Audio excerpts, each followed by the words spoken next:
नमस्कार, desert storm से मैं विमल शर्मा। आज हम चाय पे चर्चा पे एक ऐसे शख्स से चाय पे चर्चा करेंगे जो विधि के ज्ञाता हैं, जिनकी पारिवारिक पृष्ठभूमि कानून की जानकारी रखने वाली, कानून के क्षेत्र में कार्य करने वाली एक समाज सेवी के रूप में और खेल से जुड़े हुए जिला क्रिकेट संघ के अध्यक्ष के रूप में खिलाड़ियों को तराशने का काम करने वाले विमलेश पुरोहित, उनसे हम चाय पे चर्चा करेंगे। हमारे स्टूडियो में आप पधारे, आपका बहुत बहुत स्वागत है। नमस्कार। विमलेश जी, आप वकील हैं और वकालत के क्षेत्र में आप किस तरह से आपका आना हुआ कि आपने यही क्षेत्र चुना? मैं शुरू में मैंने अपने मेरे कैरियर में मैंने बायोलॉजी सुनी और मैं डॉक्टर बनना चाहता था। मेरे पिताजी वकील थे, मेरे नाना जी राजस्थान हाई कोर्ट और सुप्रीम कोर्ट के वकील थे, मेरे मामा जी वगैरह, मेरे अंकल और मेरे अंकल के लड़के वगैरह, ये सब लोग परिवार में वकील ही वकील थे। अभी भी करीब 15-20 वकील हैं परिवार में, मेरे ननियाल में और मेरे पैतृक साइड में। जिसमें तो फिर मैंने जब डॉक्टर नहीं बन पाया तो पिताजी ने कहा कि ये पैतृक अपना व्यवसाय है वकालत, तो आप LLB कर लो और वकालत में आ जाओ। तो मेरे पिता के सुझाव के आधार पर मैं वकालत में आया। आप डॉक्टर नहीं बन पाए, आपको इस बात का मन में कभी मलाल रहा कि मेरी इच्छा डॉक्टर बनने की थी, मगर चूंकि पारिवारिक स्थिति सारे कानून के कार्य करने वाले थे, सब वकील थे, तो मैं भी वकील बनूं, ये पिताजी का आपका सुझाव था, मगर आप बनना डॉक्टर चाहते थे, तो आपको कभी मलाल रहा मन में कि मैं डॉक्टर नहीं बन पाया?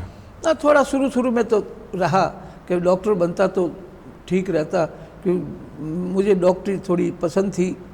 छोटा मोटा घाव अगर कभी होता थे, घर में भी किसी के होता था, तो मैं उसकी मलहम पट्टी वगैरह करने का शौक़ था और मैं करता भी था।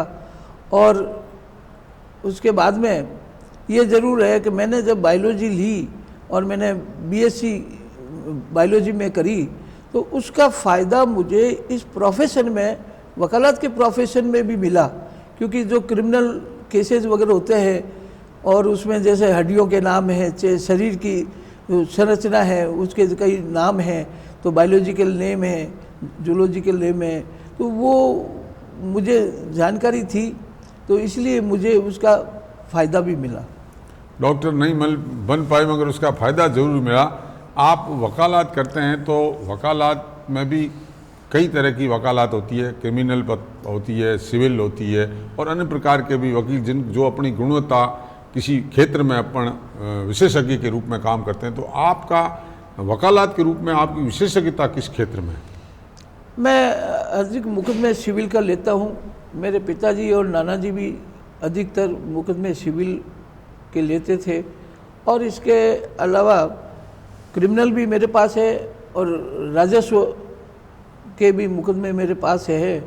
और ऐसी बात नहीं है कि कोई विशेषज्ञता, क्योंकि जैसलमेर एक छोटी जगह है, वहाँ पर विशेषज्ञ के तौर पर पूरी सेवाएं देना संभव नहीं है प्रोफेशन के लिहाज से।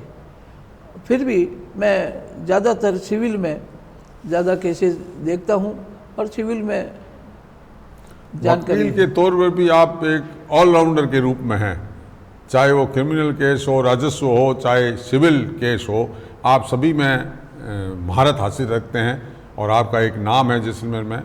आप क्रिकेट से किस तरह से जुड़े? आप जिला क्रिकेट संघ के अध्यक्ष बने, तो आप बताएं हमारे दर्शकों को कि किस तरह से आप जिला क्रिकेट संघ से जुड़े? मैं बचपन में क्रिकेट खेलता था, मोहल्ले में भी खेलता था, कॉलेज में भी जाते थे। हाँ ठीक है, बहुत ऊंचे लेवल तक हम नहीं पहुँचे, परंतु क्रिकेट का मुझे बहुत शुरू से बचपन से भी शौक़ था। इस कारण से उसके बाद में जोधपुर में मैं पढ़ता था, वकालत के क्षेत्र में मैं जैसलमेर आया 1983 में।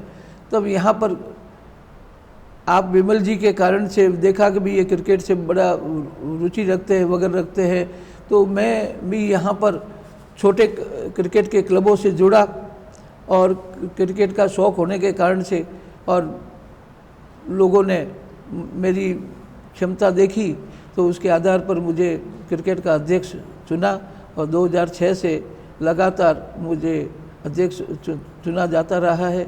और क्रिकेट की जो भी सेवाएं हो सकती है मेरा जो अनुभव हो सकता है वो अनुभव देने का प्रयास करते हैं। आपके निश्चित रूप से आपके नेतृत्व में जिला क्रिकेट संघ आगे बढ़ रहा है, आगे कर रहा है। जैसलमेर के कई खिलाड़ी यहाँ से राष्ट्रीय प्रतियोगिताओं में खेले हैं। आप बार एसोसिएशन के भी अध्यक्ष रहे हैं। हाँ। तो बार एसोसिएशन का क्या कार्य रहता है? बार एसोसिएशन का ये कार्य रहता है कि वकीलों की कोई प्रॉब्लम्स है, वकीलों की कोई प्रॉब्लम्स है वगैरह है, वकीलों के कई तरह की प्रॉब्लम आती है, उनको सहयोग करना, सुधार करना। और इसके लिहाज से एक संस्था हर जो कार्य करने वाले होते हैं और समाज में, और ये कानूनी संस्था है, कानून बना हुआ है, bar council of India act बना हुआ है, उसके तहत बार काउंसिल ऑफ राजस्थान है और उसी से एफिलेटेड ये जिला स्तर पर और तालुका स्तर पर बार एसोसिएशन होती है। और वो संघ जो होता है तो ताकि एक यूनिटी भी बनी रहती है और कोई किसी को कोई तकलीफ आती है, कोई किसी पर्टिकुलर अधिवक्ता को, तो उसको उसका निवारण करना तकलीफ का, ये हमारा एसोसिएशन का काम होता है। और इसके अलावा एक एसोसिएशन के तौर पर विधि से संबंधित जो है कार्य है, न्याय की दृष्टि से न्याय को कैसे त्वरित किया जाए और न्याय को कैसे सुलभ किया जाए और जो अदालतें हैं उनका भी सहयोग करना, ये सारा एक अधिवक्ता के संघ के रूप में भी कार्य होता है। इंडिविजुअल तो होता ही है, इसके साथ में संघ के रूप में भी एक प्रयास रहता है। एडवोकेट विमलेश पुरोहित से हम चाय पे चर्चा कर रहे थे। अब तक उन्होंने अपने वकालत जीवन, खेल जीवन और वकालत में किस तरह से बार एसोसिएशन कार्य करती है उस पर चर्चा की। ब्रेक के बाद एक बार फिर उनसे ऐसे सवाल पूछेंगे जिस क्षेत्र में वो राजनीतिक क्षेत्र में भी कार्य कर रहे हैं, तो और सवाल पूछेंगे। नमस्कार, आप देख रहे हैं डेजर्ट स्टॉर्म न्यूज़। जैसलमेर से जुड़ी सही, सटीक और निष्पक्ष खबरें देखने के लिए हमारे चैनल को आज ही सब्सक्राइब कीजिए और बेल आइकन दबाना न भूलें ताकि आपको समय समय पर नोटिफिकेशन मिलता रहे।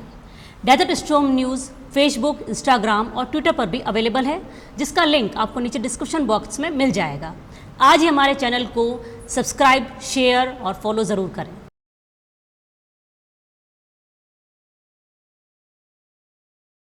चाय पे चर्चा पे एक बार फिर एडवोकेट विमलेश पुरोहित के साथ।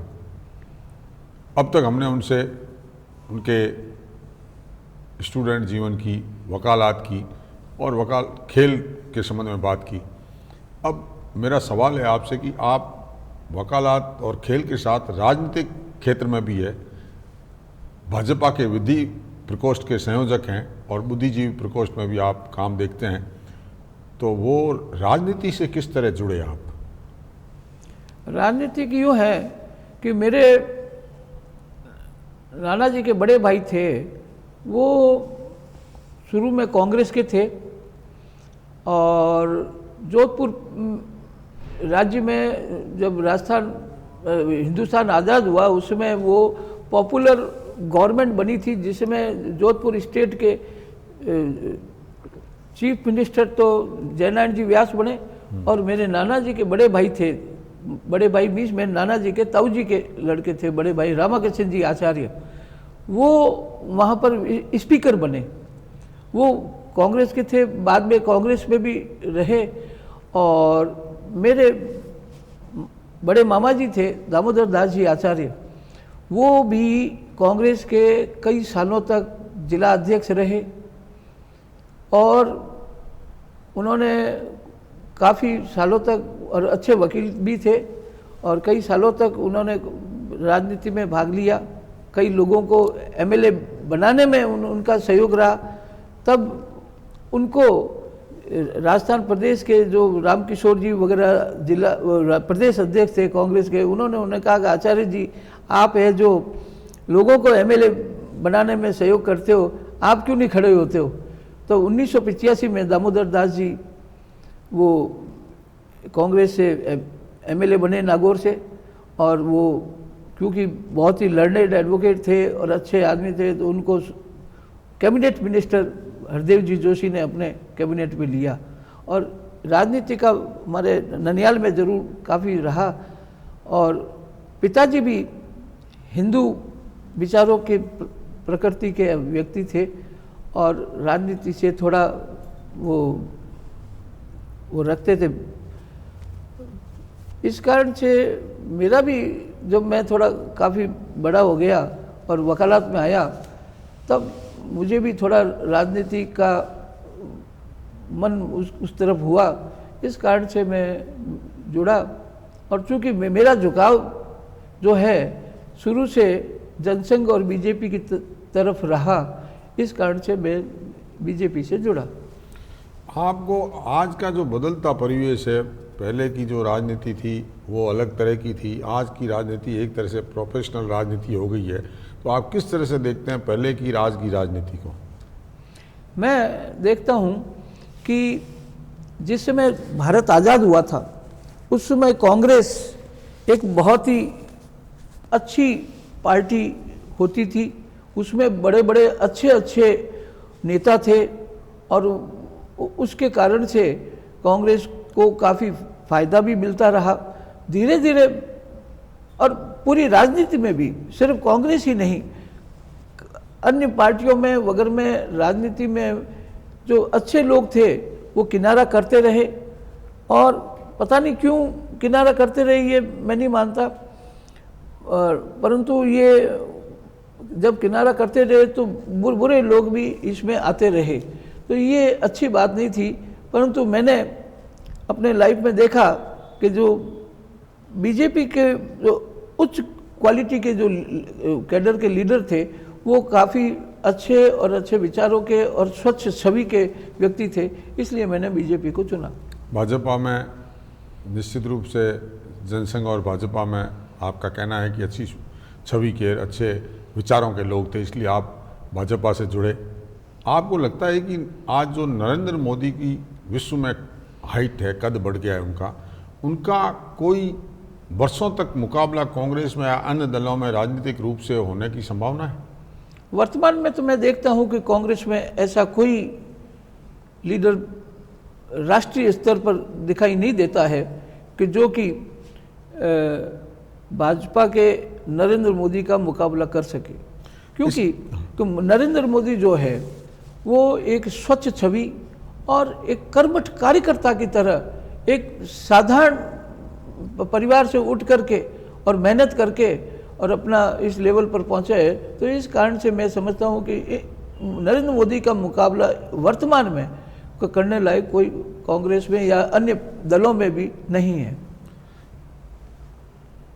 नरेंद्र मोदी का मुकाबला आने वाले वर्षों तक भारत में आपके विचारों में लगता है कोई उनका कांग्रेस में तो मुकाबला है ही नहीं, और अन्य दलों में भी इस कैडर के या इस कहें कि छवि के नेता नहीं हैं जो नरेंद्र मोदी का मुकाबला कर सकें। चाय पे चर्चा पे हमने एडवोकेट विमलेश पुरोहित से चर्चा की। उन्होंने खेल हो, चाहे राजनीति हो, चाहे समाज सेवा हो या बदलता राजनीति का परिवेश हो, उस पर बड़े सटीक जवाब दिए। आप हमारे स्टूडियो में आए, आपका बहुत बहुत धन्यवाद।